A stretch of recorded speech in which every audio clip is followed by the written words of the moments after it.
Hello everyone, Jorge Arteiro here from Open at Microsoft show. I'm in Hedmond from the MVP Summit, where I met all the MVPs around the world. And we have recorded some nice shots and testimonies about the Azure technology. But I want you to watch and follow what the MVPs are doing with Azure Kubernetes Service, also with Cloud Native. Hello everyone, we are here at MVP Summit with Pedro. Hey Pedro, how are you? Hey, hi everyone, how are you? And not better for Brazilian and Portuguese to be here on like a soccer pitch at the back at Microsoft Redmond office. Pedro, I know that you're working a lot with Azure Kubernetes Service, and I want to hear a little bit about your experience, your projects.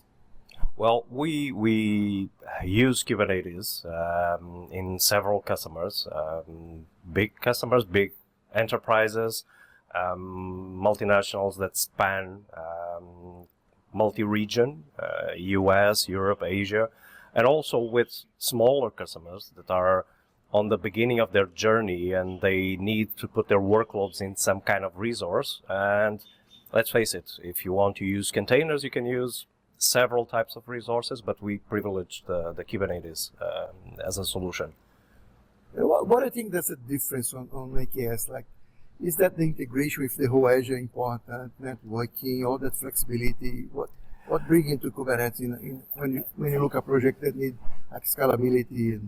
Well, I think one of the reasons to choose Kubernetes is the stability. It's a product which is highly robust. It's highly scalable, so you can start small and over time you can grow.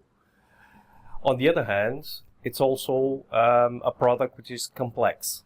And that's the main reason why our customers ask for our help, how to navigate the management of the Kubernetes, starting from foundational things like the networking, for instance, and the right choices that you need to take to have success using Kubernetes with your workloads. So have you tried already something on Azure Fleet Manager? How are you looking at all these, without disclosing any NDA from the conference here?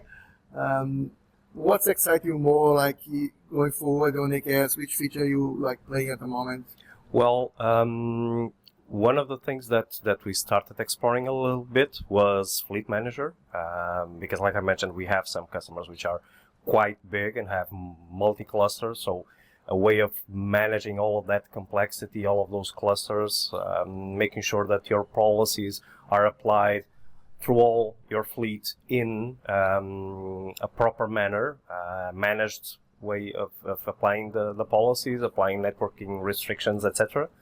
Another thing that we are starting to play around with, and mainly because of the NGINX out of support in March, although Microsoft extended the help to the customers for a longer period, we are exploring possibilities with what should we choose to replace NGINX as an ingress controller. That sounds good. Looking forward to see that, and maybe we'll chat sometime soon. Thank you. Bye-bye. Bye-bye.